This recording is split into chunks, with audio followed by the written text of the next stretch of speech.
हैं एमपी की भोजशाला का भी एएसआई सर्वे होगा। ज्ञानवापी के बाद अब भोजशाला का एएसआई सर्वे किया जाएगा। हाईकोर्ट ने इंदौर पीठ को आदेश दिया है। सामाजिक संगठन ने इसके लिए दाखिल की थी याचिका। हिंदू फ्रंट फॉर जस्टिस ने याचिका दाखिल की थी और एएसआई के 5 सदस्यीय कमेटी गठन करने के आदेश दिए थे।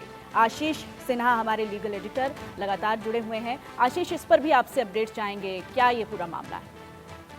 देखिए, ये बहुत बड़ा मामला है। दरअसल हिंदू फ्रंट ऑफ जस्टिस ने इंदौर जो हाईकोर्ट है, यानी मध्य प्रदेश के इंदौर हाईकोर्ट का जो बेंच है, वहां पर एक याचिका दाखिल की और ये कहा कि भोजशाला का जो है उसका भी एएसआई सर्वे कराया जाना चाहिए, जिसको लेकर एक लंबी सुनवाई हुई। अदालत में हिंदू पक्ष ने कई सारे सबूत में दस्तावेज पेश किए। मुस्लिम पक्ष ने कहा कि ये वर्शिप एक्ट के तहत ये पूरा मामला आता है, लिहाजा इसमें एएसआई सर्वे के आदेश नहीं दिए जा सकते और उन्होंने इसको मस्जिद करार दिया था।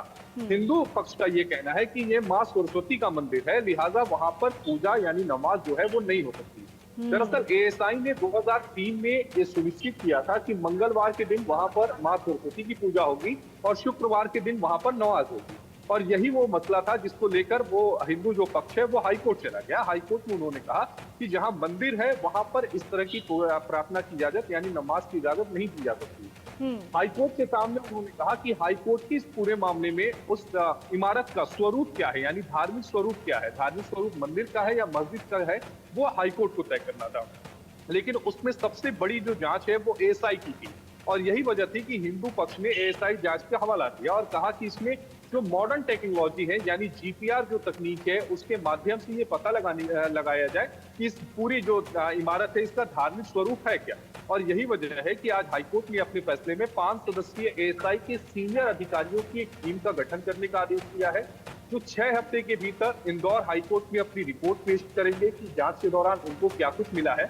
सबसे अहम बात यह है कि जब ज्ञानवापी में सर्वे हुआ था उस समय इलाहाबाद हाईकोर्ट और सुप्रीम कोर्ट ने इस बात को सुनिश्चित करने के लिए कहा था कि किसी भी तरह की खुदाई वहां पर नहीं होगी। लेकिन मध्य प्रदेश हाईकोर्ट का जो ऑर्डर है उसमें जीपीआर तकनीक का पूरा इस्तेमाल करने की इजाजत दी गई है, यानी वहां पर चाहे तो हल्की फुल्की जो खुदाई है वो भी की जा सकती है। ये भी तय मान के चलिए सोनल कि अगले हफ्ते या फिर मुझे लगता है कि 2-4 दिनों में ही ये जो पूरा मामला है सुप्रीम कोर्ट भी आ जाएगा और सुप्रीम कोर्ट में जाहिर तौर पर जो मस्जिद कमेटी है वो इस फैसले को चुनौती देगी और सुप्रीम कोर्ट से ही इसका कोई आखिरी हल निकलेगा।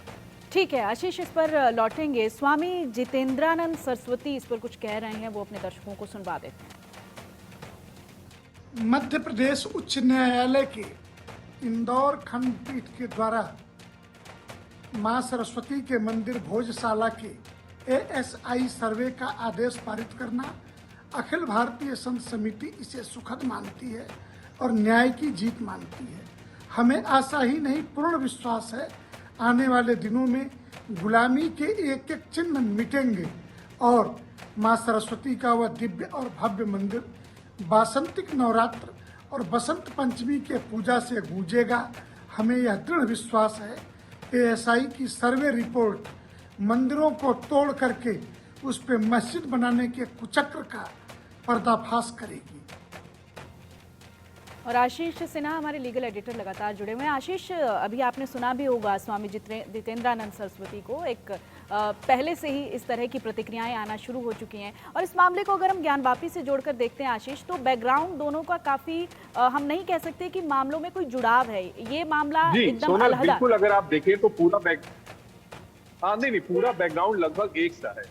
क्लेम भी एक सा किया गया है कि ये जो पूरा परिसर है दरअसल वो हिंदू मंदिर है और यही वजह है कि एएसआई सर्वे की मांग की गई थी। भोजशाला जो मंदिर है मध्य प्रदेश का बहुत प्रसिद्ध मंदिर है, वहां पर लोग मंगलवार को मां सरस्वती की पूजा करने जाते हैं क्योंकि एएसआई ने इसके लिए भी सुविधा प्रदान की है। नमाज भी पढ़ने जाते हैं। अब उस पे एएसआई सर्वे होगा। एएसआई सर्वे दरअसल इसलिए होगा क्योंकि किसी भी इमारत का धार्मिक स्वरूप क्या है। देखिए, वर्शिप एक्ट कहता क्या है? वर्शिप एक्ट ये कहता है कि 1948 के बाद जो तक अगर किसी भी इमारत की जो धार्मिक स्वरूप है वो चेंज नहीं होगा। हिंदू पक्ष ये कह रहा है कि अगर उस इमारत का धार्मिक स्वरूप जो है वो मंदिर है तो उसे मंदिर माना जाए और यही वजह है कि वो ये कहते हैं कि ये वर्शिप एक्ट में पूरा मामला नहीं आता है। हिंदू पक्ष की दलील इसमें थोड़ी सी ज्यादा मजबूत है। मुस्लिम जो पक्ष है वो कह रहा है कि हम लगातार इस पे बहुत अरसे से हम इस पे नमाज अदा करते हैं। 1000 साल पुराना ये मंदिर है। अब इसकी जब एएसआई सर्वे की इसकी पूरी जांच की जाएगी तो मुझे लगता है बहुत कुछ निकल कर आएगा। लेकिन 6 हफ्ते में इसकी जांच हो जाए ये भी आसान नहीं है, क्योंकि ज्ञानवापी परिसर की जब एएसआई सर्वे हुआ था तो उसमें लगभग 3 महीनों का वक्त लगा था। तो अब ये देखना होगा कि क्या 6 हफ्ते में जांच कंप्लीट हो जाएगी या फिर कंप्लीट करने के लिए एएसआई की तरफ से और कितना समय मांगा जाए। बिल्कुल, ये आप बिल्कुल सही कह रहे हैं आशीष। और कुछ दस्तावेजों का भी जिक्र किया आशीष आपने, कुछ एविडेंसेस किस तरह के पेश किए गए हैं, क्या कुछ इसमें सामने आया है, इसके बारे में भी थोड़ा जानना चाहेंगे आपसे। देखिए, दरअसल जब मामले की सुनवाई चल रही थी तो हिंदू पक्ष की तरफ से कई धार्मिक स्वरूप जो थे उनके बारे में दस्तावेजों के जरिए अदालत को बताया गया। कई रंगीन जो तस्वीरें थी वो अदालत के सामने रखी गई, जिसमें अदालत को ये बताने की कोशिश की गई कि ये जो भोजशाला का जो है ये दरअसल एक मंदिर ही है और ये माँ सरस्वती का मंदिर है और इसमें पूजा अर्चना की जो इजाजत है। देखिए, इसी परिसर से ही जुड़ी होगी और दूसरी जगह की तस्वीरें थोड़ी ना अदालत में दी जाएंगी। जिस जगह का मामला होगा उसी जगह की तस्वीरें दी जाएंगी। हिंदू पक्ष ने वही तस्वीरें दी थी और उनका ये कहना था कि नहीं, ये जो है ये धार्मिक स्वरूप इसका मंदिर का है, लिहाजा इसे मंदिर माना जाए। और यही वजह है कि एएसआई इस फाइंडिंग पर गया। अगर आप डिटेल ऑर्डर को देखेंगे तो एएसआई ने पूरी इमारत का, पूरे पिलर का, हर जगह का एएसआई सर्वे करने का आदेश दिया है ताकि ये तय किया जा सके कि उस इमारत का धार्मिक स्वरूप क्या है, धार्मिक स्वरूप उसका मंदिर है या मस्जिद है।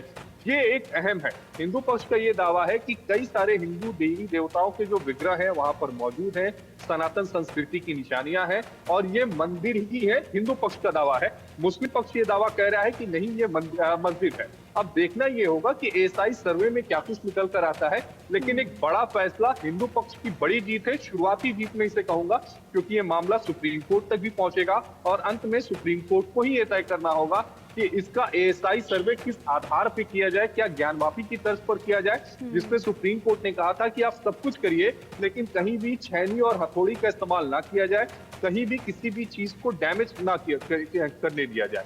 तो क्या उसी तर्ज पे होगी या फिर जो हाईकोर्ट का आदेश है कोर्ट उसे बरकरार रखता है। ठीक है, बहुत शुक्रिया आपका इस तमाम जानकारी के लिए। तो अब देखना ये होगा कि एएसआई सर्वे किस तर्ज पर होगा, क्या ज्ञानवापी के तर्ज पर होगा या फिर इसका स्वरूप कुछ अलग रहेगा। क्योंकि इस मामले को अगर बैकग्राउंड के तौर पर अगर हम देखते हैं, पृष्ठभूमि दोनों मामलों की देखते हैं तो कमोबेश एक जैसे से ही मामले नजर आ रहे हैं।